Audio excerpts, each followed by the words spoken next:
Mga pangunahing balita. Pagre-repack ng Cebu Seriga City sinumbong sa 911. Tirador ng motor arestado sa entrapment operation. Dalawang suspect sa magkaiwalay na pananaksak sa Albay, Tiklo. At 4PH project ni PBBM sa Legazpi magbubukas na ngayong taon.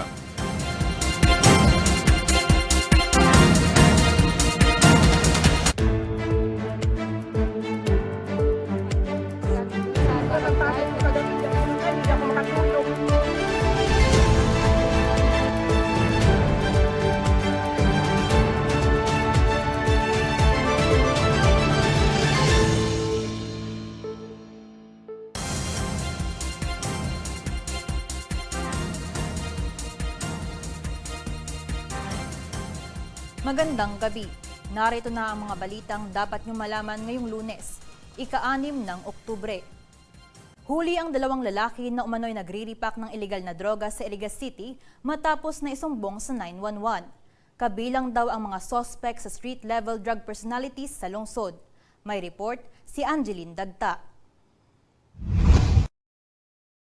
Dalawang drug personalities ang matagumpay na naaresto ng mga otoridad sa anti-illegal drug operation sa Barangay San Francisco, Iligas City, alas 4:30 ng hapon nitong Biyernes, Oktubre 3. Kinilala ni Police Lieutenant Colonel Jeric Don Sadia ang mga sospek na isang 23 at 27 anyos na lalaki, kapwa laborer, residente ng lungsod at kabilang sa street-level drug personalities sa lungsod. Batay sa ulat, isang concerned citizen ang tumawag sa 911 at ipinaalam ang ginagawang pagre-repack umano ng illegal na droga ng mga sospek. Agad naman na nagkasanang operasyon ng pulisya at doon nakumpirma na lehitimo nga ang sumbong. Kasama sa mga na-recover sa posisyon ng mga sospek ang 5 sachet ng hinihinalang shabu na may bigat na 10 gramo at nagkakahalaga ng 68,000 pesos.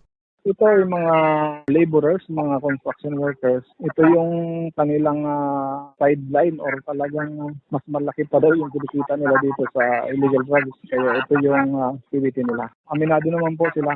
Nakatakda raw sanang ibenta ang mga nakumpiskang droga sa PNR site ng nasabing lugar.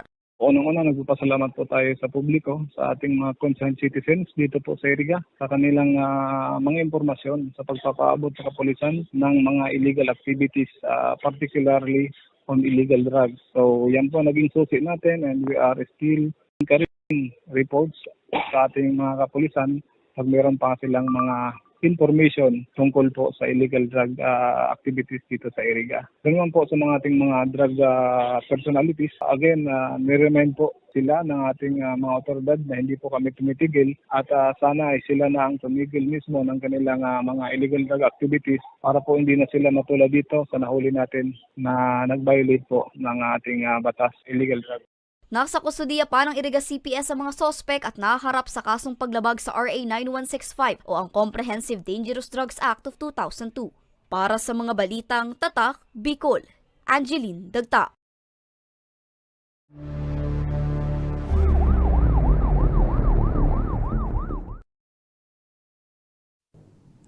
Isang lalaki na tirador umano ng motor ang nahuli ng otoridad sa entrapment operation sa Legazpi. Kumagat daw ang suspect sa alok na pabuya ng biktima sa sino mang makakapagsauli sa kanya ng kanyang motorsiklo. May report si Danica Garcia.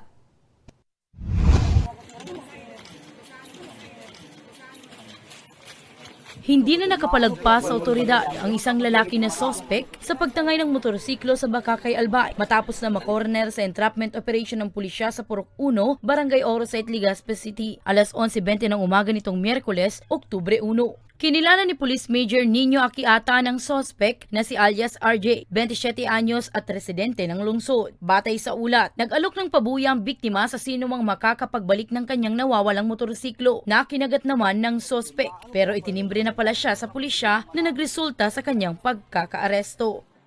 Lampas 9, nag-travel na po agad yung mga operatiba natin tsaka investigator natin para isagawa po yung entrapment operation.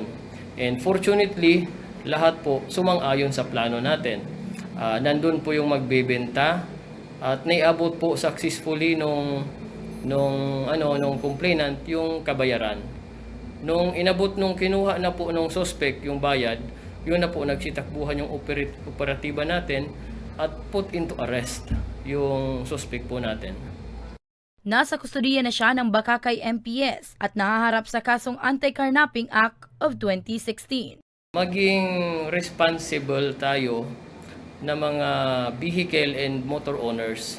So dapat, kasi property natin yan, we should see to it na dapat ma-park natin yung mga motor o kaya sasakyan sa secure na area po natin.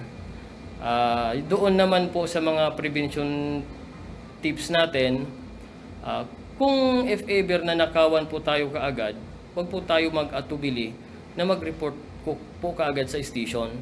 Kasi once na reported yan sa station, we will make a flash alarm report.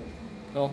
Kung sakali makalabas man sa bayan natin, siguro doon sa boundary or sa susunod na municipality is mahaharang po siya. Para sa mga balitang Tatak Bicol, Danica Garcia.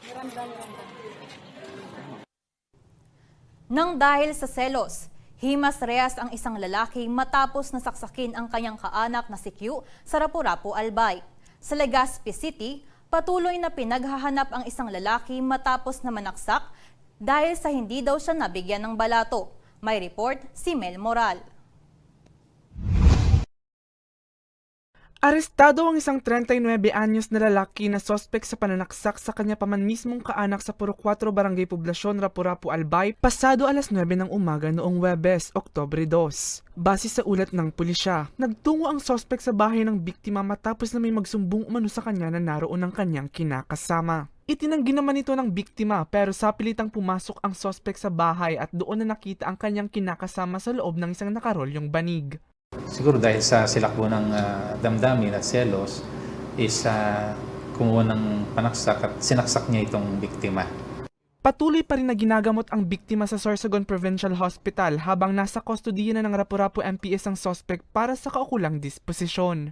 Samantala, sa Barangay 38 Gugun, Legazpi City, sugatan din ang isang lalaki matapos na pagsasaksakin ng kanyang kabarangay kagabi. Ayon kay Police Lieutenant Colonel Domingo Tapel Jr., nag-inuman sa lugar ang isang grupo ng kalalakihan matapos na manalo umano sa isang laro. Lumapit naman daw sa grupo ang sospek para manghingi ng balato pero nabigo. Dahil sa pagkapikon, umuwi ang sospek at kumuha ng patalim at binalikan ang naturang grupo. Yung nakitang papunta na itong suspect, nagsitakbuhan po itong mga nagiinuman. However po, unfortunately, yung isa pong yung biktima po natin, nadulas. At yun po yung naabutan ng suspect at doon po pinagsasaksak yung biktima natin. Agad namang tumakas ang sospek matapos ang insidente. As of now, hinaano pa rin natin, still at large yung suspect. And baka sakaling makakuha natin, tuloy-tuloy naman follow-up ng mga investigador at yung operative natin para sa makuha itong suspect. Pag napailan siya ng kaso, mabigat na kaso po ito. Posible dito, frustrated murder ang maikaso po sa kanya. Nagpaalala naman ang mga otoridad sa publiko na huwag magpapadala sa bugso ng damdamin para hindi makapanakit ng kapwa at walang pagsisihan sa bandang huli. Para sa mga balitang Tatak Bicol, Mel Moral. Arestado ang isang padre de pamilya at kanyang 2 anak na lalaki matapos na pagtulungang bugbugin ang kanilang kaanak sa Malinaw, Albay. Sinisilip na dahilan ng insidente ang matagal ng away pamilya. May report si Rose Belista. Kulungan ang bagsak ng isang padre de pamilya at kanyang 2 anak na lalaki dahil sa pambubugbog umano sa isa nilang kaanak sa Barangay Estancia, Malinaw, Albay. Pasado alas 9 ng gabi nitong Huwebes, Oktubre 2, nang arestuhin sila sa bisa ng isang warrant of arrest. Ayon kay Police Major Jason Ray Florin, nito lamang Setyembre ng pagtulungang bugbugin ng mag-aama ang biktima. Itinuturong ugat ang matagal ng di pagkakaintindihan ng 2 panig. Mayroon na po silang mga previous na grudges or heated arguments na nangyari. So ito po siguro nagkaabutan na, kaya nagkaroon po ng away. Nahaharap sila sa kasong attempted homicide. So as of now po, nasa kustodiya po sila ng Malinaw Municipal Police Station at naghihintay po sila ng first trial po. Kasi na-presenta na rin po natin sila sa korte na nandito na po sila sa amin. Paalala naman ng otoridad sa publiko na laging idaan sa maayos na pag-uusap ang anumang di pagkakaintindihan at huwag nang idaan pa sa dahas. Para sa mga balitang Tatak Bicol, Rose Belista. Susunod, PBBM at DICT nabigay ng Starlink kit sa Masbate. At mga nasalanta ng bagyong Opong sa Masbate, hinatira ng tulong ng Ako Bicol Party List. Iyar di ba pang balita sa pamabalik ng Ako Bicol Online TV.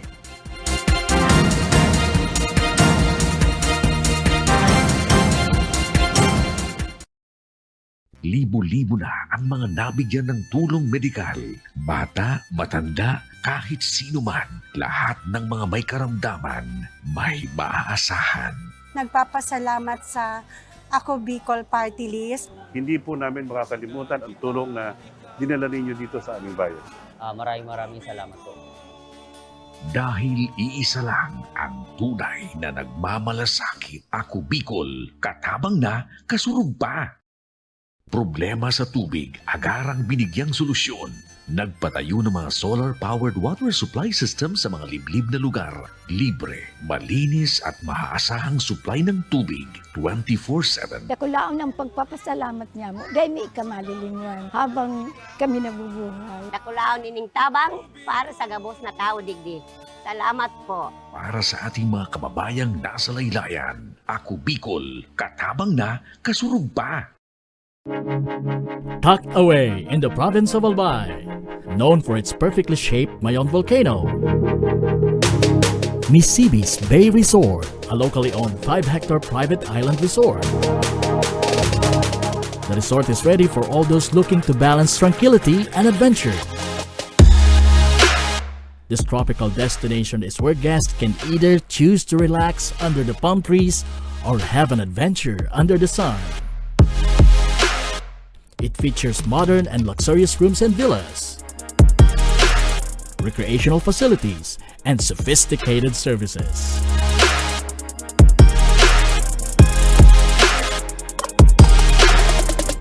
Come and experience Misibis Bay Resort, your tropical island getaway.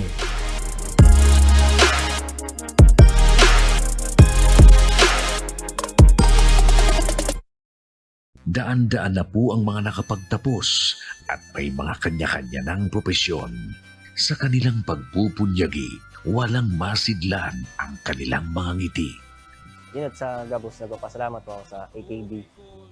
Gusto ko lang po magpasalamat sa Ako Bicol sa opportunity na tigtatao po arog po sa kuya na estudyante. Dahil naandyan lang, katuwang lagi, Ako Bicol, katabang na, kasurog pa.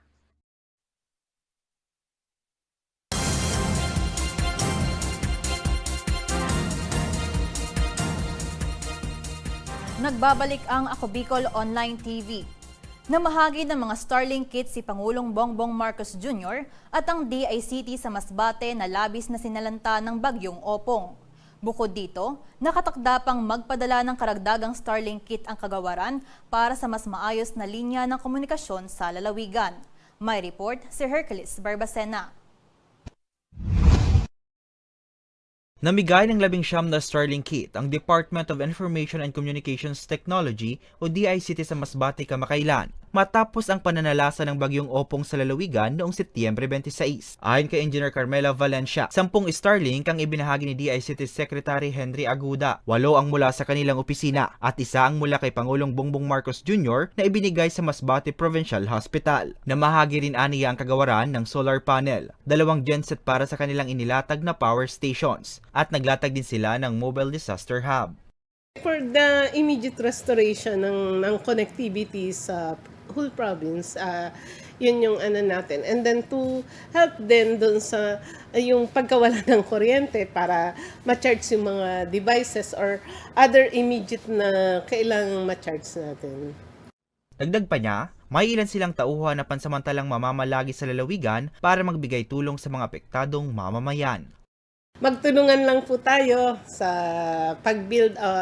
I know na mahirap na magkaroon ng situation, ng calamity na like this. Pero kung nagtutulungan po, napapadali po natin ang pag-resolve sa lahat ng mga problema na kinaharap natin.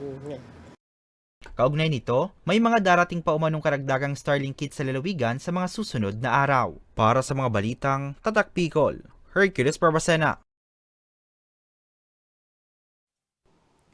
Naghatid din ng tulong ang Ako Bicol Party List sa mga bayan ng Masbate.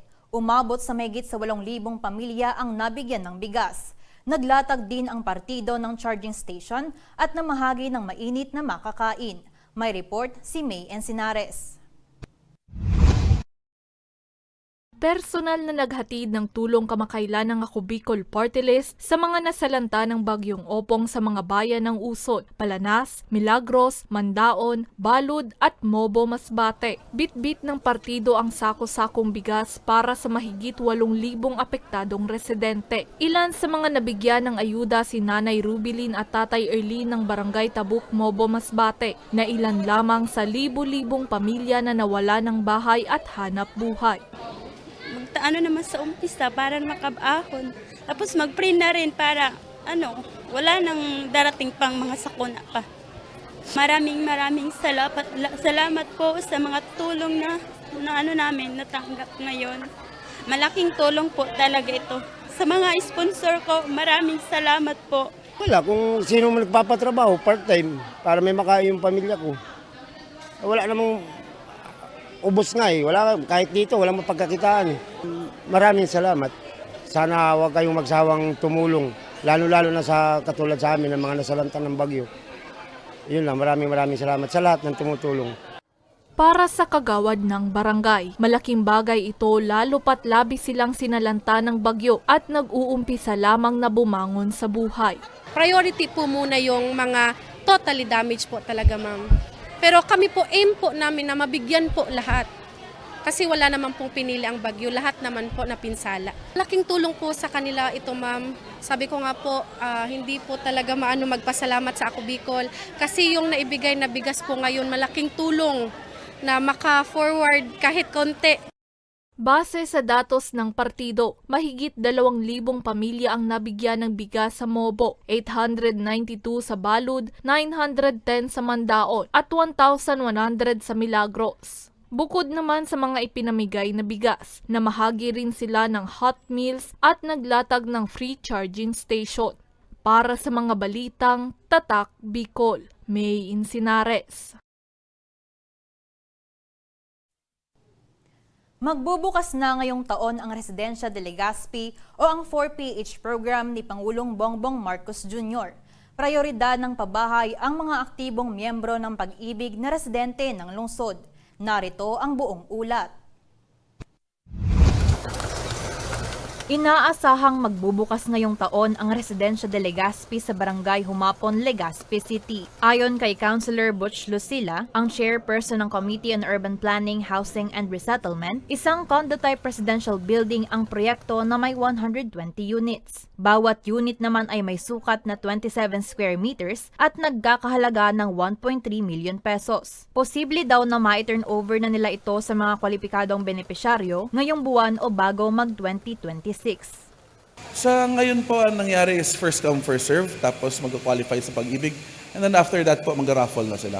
If I'm not mistaken, second week of September, pinagpulong na po ng DSUD yung mga possible beneficiaries or condo unit owners na nagpulong na po sila. And pagkatapos noon, I think the DSUD will be inspecting it this October 6 or 7, and after which, mag-move forward na kung paano pag-select ng beneficiaries. Dagdag pa niya, Building 1 pa lamang ito. Itutuloy naman ang konstruksyon ng ikalawa at ikatlong gusali matapos na may award ang mga unit. Dito po sa ating Residencia de Legazpi po, ang ma-expect natin na ito-turn over po para sa kanila is a 27 square meter unit plus balcony po sa upper levels. And sa lower levels naman is we have loftable type, which is high ceiling, high vertical clearance po. Ang may turn over pa natin is yung bathroom na naka-finish na po siya. And meron na din kuryente at ilaw. Prioridad ng pabahay ang mga aktibong miyembro ng Pag-ibig na residente ng lungsod, wala pang sariling bahay at may kapasidad na magbayad ng nasabing loan sa loob ng 30 taon. Nag-tie up po tayo with Pag-ibig dito. So ang mga beneficiaries po will be taking out loans sa Pag-ibig para pangbayad doon sa each unit. The beneficiaries are also allowed to take out a loan up to 100,000 pesos para po sa pag-finish or pag-furnish ng unit nila. Kung maaalala, taong 2024 nang isagawa ang groundbreaking ceremony para sa nasabing proyekto sa bisa ng isang Memorandum of Agreement na pinirmahan ng LGU Legazpi, Department of Human Settlements and Urban Developments at Pag-ibig Fund. Bahagi naman ito sa Pambansang Pabahay para sa Pilipino o 4PH program ni Pangulong Ferdinand Bongbong Marcos Jr. na layuning mabigyan ng abot kaya at disenteng tirahan ang kanyang mga mamamayan. Para sa mga balitang Tatak Bicol, El Yanzon. At yan ang mga balitang nakalap ng Ako Bicol News Team. Ako po si El Yanzon. Salamat.